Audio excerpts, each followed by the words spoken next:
tane genungo kasindi nala to barakama ka solan kuntigi muhammadu ka anasu mo anajeni ko nyumambe swala baydra zulfaqar guide spirituel isbu rahman aw assalamu alaikum ki wara mi nimino dawma vie swala mneli ko fumay ko swala mana afaso kono nyeki bar yawme dalu jelen batimbulu sabu afara ko mo munu mina ke uera masema folo ma afara pa la be umbisina ola mo ya wajibia nga ko nga boka puma sino unti fenfo oh ngonye muneke uluye udama shwenye ka min fonye ko nga video mingera ninge almami ko foala munu mega jamana faso minebi ka ku sagoye ka mo dribbler dina mo be dribbler politique mo be dribbler arasa be dribbler donc les dalao be dribbler chatribolo be dribbler faso dembe be ka dribbler olu fe bi faso de munu dara ulula kwa kuma no kan ko yorobe ku no ka mo la wuli parce que were ko plenty keli ga gele were ma mais ko nu temena mo do ka strafe ko ka plenty ke ko parce que kan kuma na almamin doka kan to do foma ina fo muawiyata o ko uka bo ku ka fo ko dine ko kele ni dine ko kele do ulu be ka dine ko kele wuli saw ni o fere dio mo munu me ka ni ko apie dine ko kele wuli ba ka oludi sina o ma kele ga ya ntari fo no te letri chira kata saudi ala ka sebe ka tampon kala mo mi asie au conseil président mimbe odo ale de letri sebe ka chi saudi ala a letri ba mulo prévu da prévu congrès ali mo bala ngole ma chi ma ga whatsapp ko ka letri sebe ka chi Arabie Saoudite ku be faka au conseil jo à l'époque ou mo be misiri dola mais ku mo bi war dola war mimbe ulu bi se ka on choala nunu nga tabulu kele ku mo ba ka sebenta ko mi fe aga war dama na war soro mo to ko ala kira so mo defambaga mo do ziara ke abi fe ku kele choala na ka tabulu mo e gerbe te mo ka ina kuma na o tiguka dine ko kuma me ko obe mo jo nyesrala o tigera ka boka ni jabi ni munu me fe ko plenty ke ku ka tele akana shide u ka tele mo munu me sira kaso nye o ta anyi o me sira kaso minye shweni do kaso mina jenaya sababu yi do kaso mina faso jamfali i faso jamfali ki faso di juguba wallahi ni o tekaba fo horonya ginito da men ginito kana ne faso kono ne be sira munye kamna la kanda ni sira men yoro mna mabona o ko epi ku ka dalu do nyini ku ka fo ko anga puma na kanye sorasu ka puma foala kango go ame sorasu fu sorasu foli ne da de la ga de o ga depuis be ga be depuis atete be ne be sorasu fola sorasu munu men nor la ne bulu fode ali shini sorasu munu men nor la ani che munu de la ka tauni che munu perele no ka tauni che munu me santri la auni che munu me bamako ani dusubu kono ka sorasu ere ka auni che abiko minne ko me wajulu gala me chefo wajulu gala chefo bali ni ne wa fo ngom mo to wajulu gala la ne ko jugu rege mo te almami langolona ni ko jugu rege sorasi mi me ni place jarai kateme sorasi aka ntaka kolantala no foli de mineli ko kuma ala kana to nga inershi kanam billahi la ali lazim ali shini ne bufo ne ni sorasi nunu na est-ce que ne nunu kela oui kudeta ke kana ali ka boko kudeta ama be ama ke anya ko tota parce que ayre jamana ku jora nere kuma dala na nege me yibe ga yere la tukuni kalo joli gara gouvernement ma se ga sigi ongo were mi fo ne ko ngangu mi no kuma mo ba de sora su were ko ulu na le mvleni ulu na di civil ma sansa ku simwala o no goni be fe RFI na na fo ku mo be sansaba la transition na aklita la obe samf la transition kata sansa bala ku mogo bola ko epi fene sorasi de bege nyemo kabo worola anyo joro damne kabo worola anyo kinikini damne asrana anwo ngo na tarata mai me obela ayandadi pour que jamana nga here kama fitna may kuma be jamana ko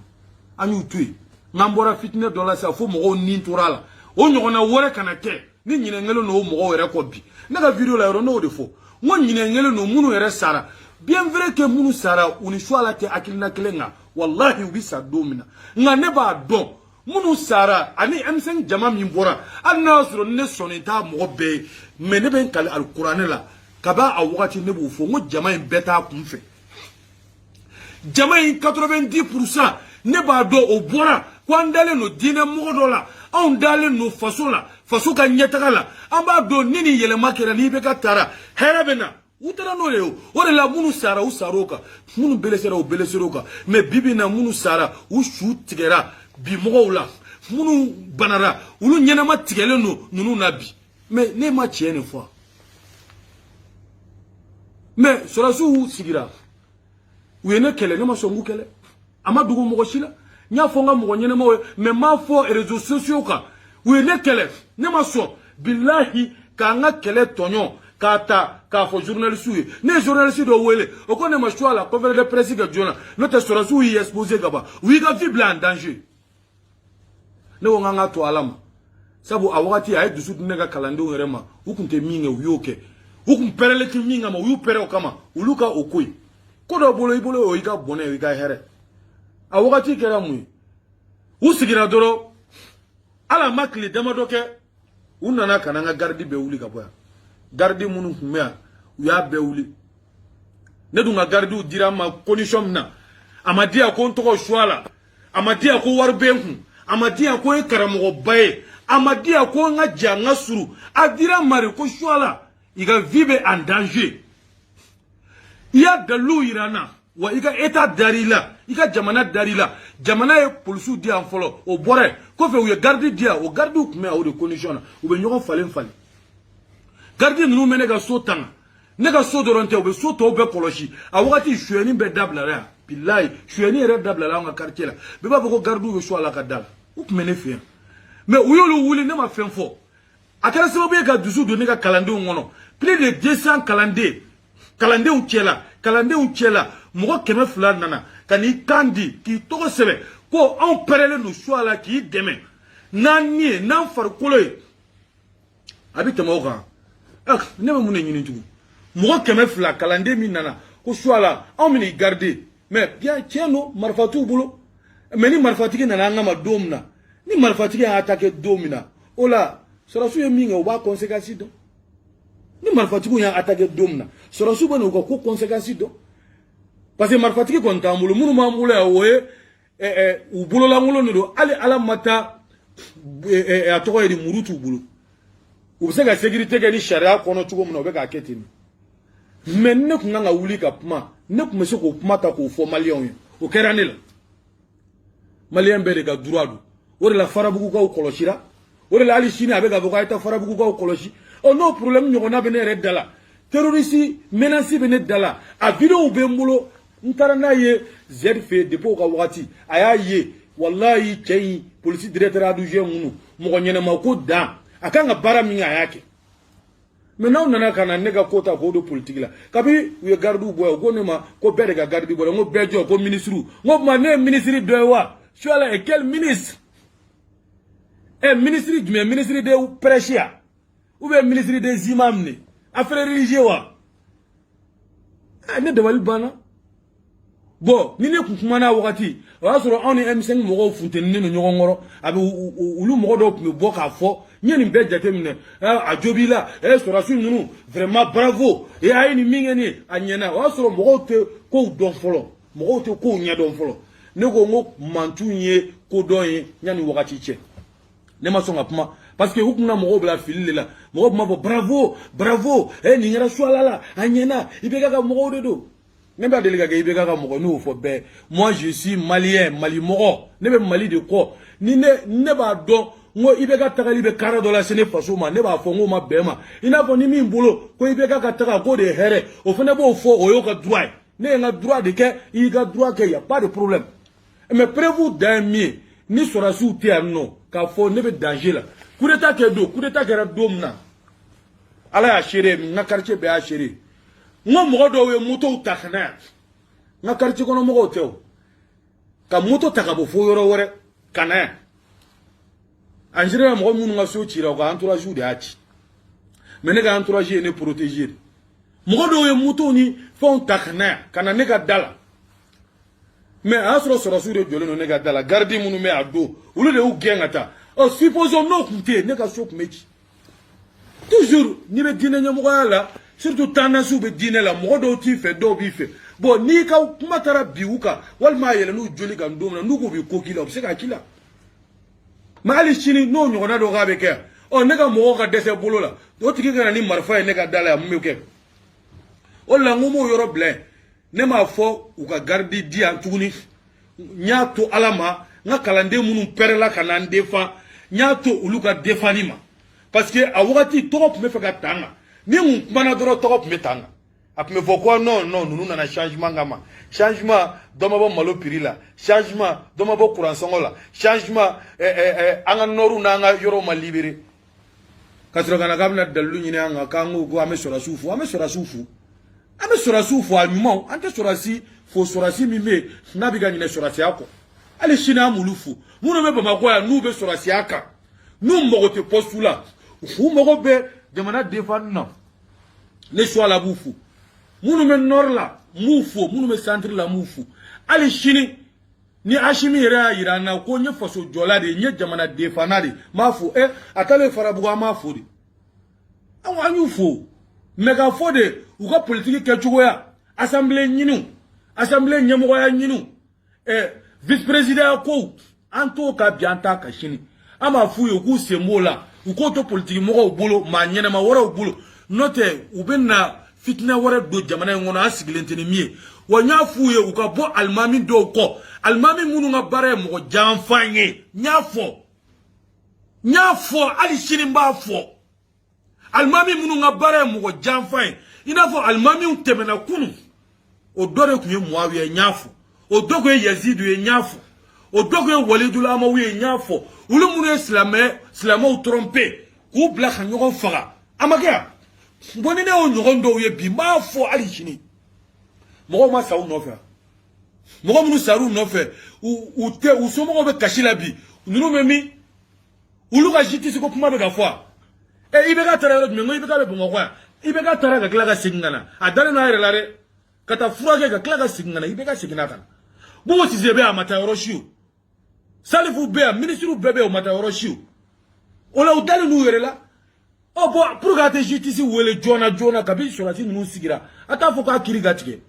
jon ne fagali sababu yara tugodi akuma ka fo munu jogina o ka do an jogi sababu yene an jogi mbaga karse mo kuma bina nishinasha kana nyine o ko bien vrai que u bora kinna minga netaka mais okorote kwante justice wele o kiti gatike okorote ko munu sara ko be benema malien kelenga salite benema anno so o malien o ene jugu fin kiri non malien ma marfata ne kama kaba fo dala kuma ni nyogo fambalia politique siraka o malien tene jugu ebi o tene jugu eshini wa o malien fagalite benema nete so o ma wa nete genuye no de kuma fo nga kuma kono ngoka uluka justice nyini ngo waru minere utokola uma war soro o munu mesega uko boka fo ko wallahi ama wari mine utokola ama wari du galondo uko boka foge mo munu me baga ni kaso taawni mais nous bando kaso la ka fere parce que on yona badi ne be soit la mi me o soit la million tientigula ne ko mine ne ka kalande munu dale no ne la tienga ne ma fo ni ne galon tige do mina wal manya mo faga wal manya geneya de ke wal muso dollar ko do kan akena mi e jamana sharia aya ke ne dale no nga justice la uma kabala kanda me mi fulu ye modo note mo mo ne juju ne ni sa o do na ngora video be ga circuler atigite ya ama boka fo ko juju te fo ila ko kuga seniga flabla ko ka mo mne almami nga petini ma fo benyana kakla tukuni ka bi yentemu mami ama bofu buga grevula ubuko ka droit ou réclamer mais pourquoi pas Nous ne m'accordons pas qu'à vous couper. On nous conteste. Nous ne mettons pas de problème. Ou n'a douluma. Ou mama teme. Nous teste. Minelita la kachola donta la marfatita la nous teste. Ou ka blessé horonya kono. Dame kono. Ladria kono. Faut ite kula. Nous mettons ou lukata. Ne boulot te problème. O folie ne ka douadi. Karamuga eretere. Nga malien be wajibiya ko fo. Ou anyo fo koi. No fo ni kaso mi mena ni jamana joli mo fo ni fagali mi mena ni jamana taganya mo fo sinon naga intérêt personnel o ko yemi ne me bode kanga gardi ko kele parce que wone ni kishile wone ni kishile malien don ni kishile jako ngone o kuma tui parce que ne ba do o ko politique mini o be blaladi ay gardu boaga dala nawlu boaga dala sandro mogomna akateli abna bo abna video ke nap mana ola mogoba bagwa go sorazu awna kunyena ola mogobe nyine u balo chogoko mogobe nyine kuran sarako mogobe nyine jisarako mogobe nyine jamana nyetaka ko uba ko swala nunu ulu de ibega soutenir mogo keleli o de kai awlumne no temin kalama bi billahi min fuye uka herebe mina uka seguko sinon malion kununare mali ko gani mali ali munu kumbu fe bi abeyele marare nere kuntena kuma en transition on mais nere insiki ka laje nan labanata billahi na yanga minon takada Sénégal du Côte d'Ivoire du Guinée du jamana to yoro kelemi Bamako insécurité dambe ambi ada ni be bo ibe jorori mogo mana ni fe 20h mana joba fe che ijo anga yere nyini couvre feu mogo re couvre feu wajibi ya wera ne bi da ne ti fe ga puma jan ko mi nye puma me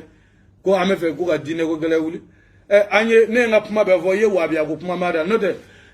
o be fo nga wajulu gero la anga wajulu gero la be fo ulu re ga wajulu gero la ban fo no de wabi ya karamo ko ba fe mali ko na ne nu ka diu ne nu tege be nyogon bolo ame au conseil la nyogon fait au conseil bureau mime na bi fo ma ko bureau de sage don ba ko bureau mbala ne a mamuru do ne ba bureau la groupement de leaders musulmans du Mali ne ba la dina ko kuma se gata angoya mais ga fo de ina fo anye tabolo bla nyogona re tabolo be nyogona akilna la mais tabolo te nyogona marfa kula ni me marfa ko do ala wal magata ke beta a foko doga wuli ko parce que anta to amna tigi mine chugo mina parce que yero umiri ko ama mine chugo di nama na dine ko kuma info ay muawiya ta fo doma na nyo fo o tigi no resera ga mo do blaka plenty ge ku ka tilia te plenty u ba tilia plenty go ni abega ge ngapta di juju de ma procureur de ma ulu e kala ne ga ulu kala faso ele u